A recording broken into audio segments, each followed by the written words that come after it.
दोस्तों, हरारे के मैदान पर दूसरे वनडे में सूर्य कुमार यादव के बल्ले ने उगली है आग, तो उनके साथ मिलजुल संजू सैमसन और रिंकू सिंह ने भी अपने बल्ले का ऐसा जौहर दिखाया कि तीनों खिलाड़ियों ने शतक ठोककर एक नया कीर्तिमान स्थापित कर दिया। तो आखिर किस बल्लेबाज ने बनाए हैं कितने रन, आखिर कैसे उनकी तूफानी बल्लेबाजी के आगे जिम्बाब्वे की टीम घुटनों पर आ गई, किस खिलाड़ी ने ठोका सबसे तेज शतक, रिंकू ने खेली कितने रनों की दहशतगर्द पारी, कितने चौके छक्के बरसाए उन्होंने जिम्बाब्वे को खून के आंसू रुलाते हुए, इन तीनों की घातक बल्लेबाजी का पूरा वीडियो तो हम आपको दिखाएंगे ही, लेकिन उससे पहले आपको क्या लगता है कि रिंकू, संजू और सूर्या में कौन है सबसे बेहतरीन बल्लेबाज? अपनी राय नीचे कमेंट करके जरूर बताइएगा। दोस्तों, टी20 सीरीज में तो टीम इंडिया का बोलबाला रहा। 4-1 से भारत के यंगिस्तान ने जिम्बाब्वे की खटिया खड़ी कर दी, लेकिन जैसे ही वनडे सीरीज का शंखनाद हुआ वैसे ही पहले वनडे मुकाबले में जिम्बाब्वे की टीम तो ये सोच कर आई थी कि वो ये मैच जरूर जीतेंगे, लेकिन एक बार फिर वही हुआ जिसका डर उनको सता रहा था। पहले वनडे में तो उन्हें केवल निराशा हाथ लगी और टीम इंडिया ने एक बार फिर बाजी मार ली।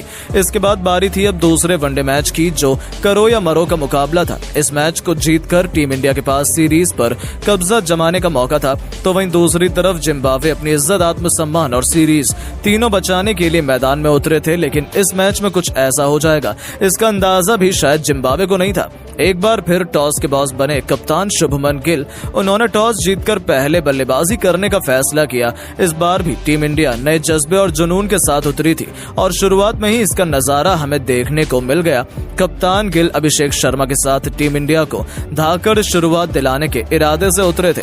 हालांकि शुभमन गिल को इस मैच में खाता भी खोलने का मौका नहीं मिला, जो एक बड़ा झटका था। ऐसे में टी20 के नंबर 1 बल्लेबाज सूर्य कुमार यादव अब अभिषेक शर्मा का साथ निभाने के लिए उतर चुके थे। आते ही सूर्या ने चतारा की गेंद पर विकेट के सामने तीर की तरह सीधी स्ट्रेट ड्राइव से चौका बटोरकर अपने तेवर जिम्बाब्वे को दिखाने शुरू कर दिए थे।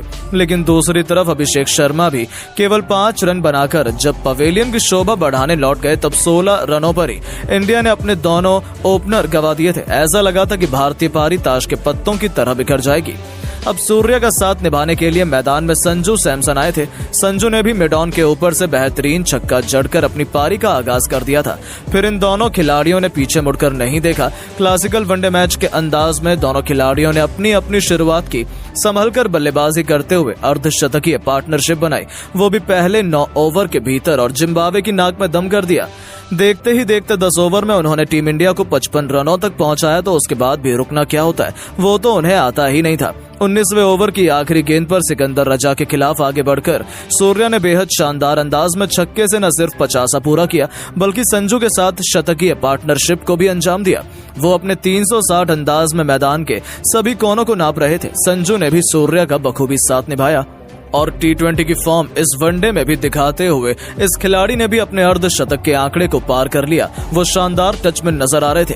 दोनों खिलाड़ी अर्धशतक बनाकर खेल रहे थे। जिम्बाब्वे टीम को इन्होंने एक भी सफलता हासिल नहीं होने दी थी। 21वें ओवर की पहली गेंद पर सूर्या ने छक्का जड़कर अपने इरादे जिम्बाब्वे को दिखा दिए थे कि अब वो काउंटर अटैक की रणनीति अपनाने वाले हैं। दोनों खिलाड़ियों ने आक्रामक रुख अपनाया था। देखते ही देखते उन्होंने चौके छक्कों की ऐसी सुनामी लाई कि जिम्बाब्वे की धज्जियां अकेले ही उड़ाकर रख दी थी। पता ही नहीं चला कब टीम इंडिया 180 से अधिक रन बना चुकी थी। उनके बीच 180 रनों से अधिक की पार्टनरशिप हो चुकी थी और आखिरकार वो मोमेंट आ गया जिसका इंतजार हर किसी को बेसब्री से था, जहां संजू सैमसन ने सूर्य को भी पीछे छोड़ते हुए अपनी आक्रामक अंदाज में ब्लेसिंग मुर्चर वाणी की गेंद पर बेहतरीन चौका लगाकर अपना तूफानी शतक केवल 111 गेंद पर पूरा कर लिया और शतक जड़कर उन्होंने इतिहास के पन्नों में अपना नाम सुनहरे अक्षरों में लिखवाया था।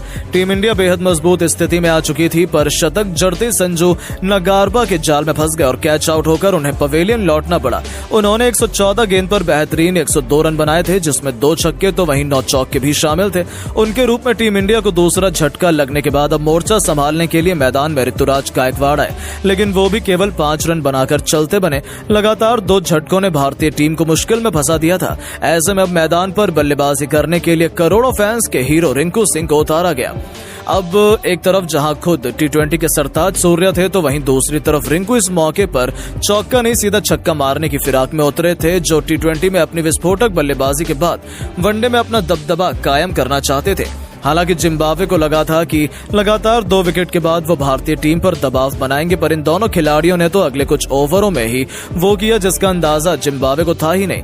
सूर्या एक तरफ अर्धशतक बनाकर खेल रहे थे तो वहीं रिंकू ने आक्रामक अंदाज में तूफानी छक्के से अपनी पारी की शुरुआत की, तो फिर वनडे को T20 बनाते हुए चौके छक्कों की झड़ी लगा दी। जी हां, एक के बाद एक रिंकू ने मुजरबानी की 3 गेंद पर 2 चौके तो वहीं एक तूफानी छक्का भी ठोक मैदान में गदर मचा दिया। उनकी बल्लेबाजी देखकर तो जहां सूर्य भी दंग थे तो वहीं जिम्बाब्वे के तो पैरों तले जमीन खिसक गई थी।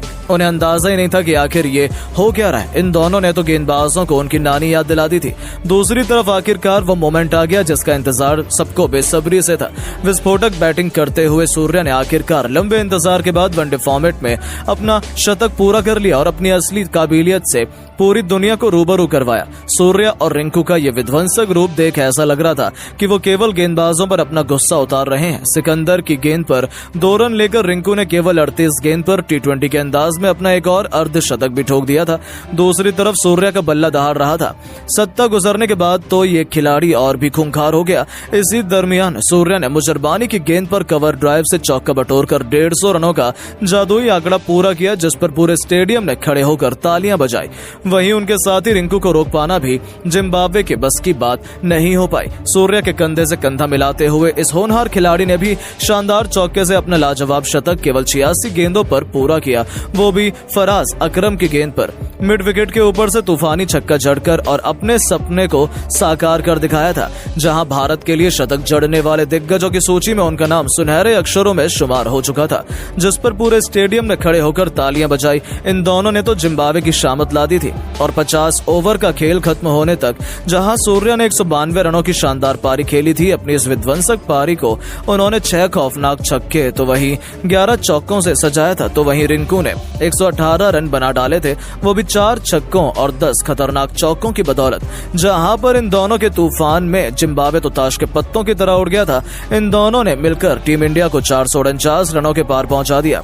जिस अंदाज में इन्होंने इस वनडे मैच में बैटिंग की, उन्होंने तो इतिहास ही लिख डाला। जहां बेचारी जिम्बाब्वे के लिए भारत के सामने 200 रन चेस करना भी मुश्किल था, तो वहीं अब तो उनके सामने 444 रनों का इतना बड़ा लक्ष्य खड़ा हुआ था। इसका पीछा तो शायद वो लगातार 2 बार खेलकर भी नहीं कर पाते। ऐसे में दोस्तों मेजबान टीम को एक तूफानी शुरुआत दिलाने के इरादे से वेस्ले मदवेरे के साथ टी मुरमानी की तूफानी जोड़ी मैदान में उतरी थी। उन्होंने पहले ओवर से ही गेंदबाजों पर आक्रमण करना शुरू कर दिया, लेकिन उनकी रणनीति ज्यादा लंबी नहीं चल पाई। मुकेश कुमार ने मदवेरे को चलता कर जिम्बाब्वे को बहुत बड़ा झटका दिया। टीम इंडिया ने अभी से मुकाबले में शिकंजा कसना शुरू कर दिया था, लेकिन तभी नंबर 3 के पायदान पर बल्लेबाजी करने आए खुद कप्तान सिकंदर रजा ने टीम इंडिया की सभी उम्मीदों पर पानी फेरते हुए भारतीय टीम की टेंशन बढ़ा दी। पर दूसरी तरफ विकेटों की आंधी में एक के बाद एक पूरा जिम्बाब्वे का बल्लेबाजी क्रम भारतीय गेंदबाजों के सामने ध्वस्त हो गया। इतने बड़े लक्ष्य का दबाव था, कोई भी बल्लेबाज मैदान में खड़ा भी नहीं हो पा रहा था, लेकिन सिकंदर हिलने का नाम नहीं ले रहे थे। वो चट्टान की तरह मैदान में डटे हुए थे। केवल 48 गेंदों पर अर्धशतक पूरा करने वाले इस खिलाड़ी ने 72 गेंदों पर वो करिश्मा कर दिखाया जिसने भारत की जीत की उम्मीदों को एक बार फिर से धुंधला कर दिया। केवल 72 गेंदों पर इस खिलाड़ी ने शतक ठोककर भारतीय गेंदबाजों की जमकर पिटाई कर दी, लेकिन एक अकेला खिलाड़ी कितनी ही लड़ाई कर पाता। उन्होंने भरपूर कोशिश करी अपनी टीम को जीत दिलाने की। उन्होंने केवल 102 गेंदों पर 155 रनों की आतिशी पारी खेली, जिसमें उन्होंने 9 खतरनाक छक्के तो वहीं 8 चौके भी लगाए थे। इसके दम पर जिम्बाब्वे ने 50 ओवरों में 328 रन बना लिए, लेकिन फिर भी वो लक्ष्य से कोसों दूर रह गए थे। और इस दूसरे वनडे मैच से ठीक पहले खेले गए प्रैक्टिस मुकाबले में भी अपनी विस्फोटक बल्लेबाजी से टीम इंडिया ने अपने नाम का डंका पूरी दुनिया में बजा दिया था। लेकिन दोस्तों आपको क्या लगता है, सूर्य कुमार यादव, रिंकू सिंह और संजू सैमसन में कौन सबसे खतरनाक बल्लेबाज है? अपनी कीमती राय नीचे कमेंट बॉक्स में जरूर बताएं और ऐसी शानदार खबरों के लिए चैनल को सब्सक्राइब जरूर करें। धन्यवाद।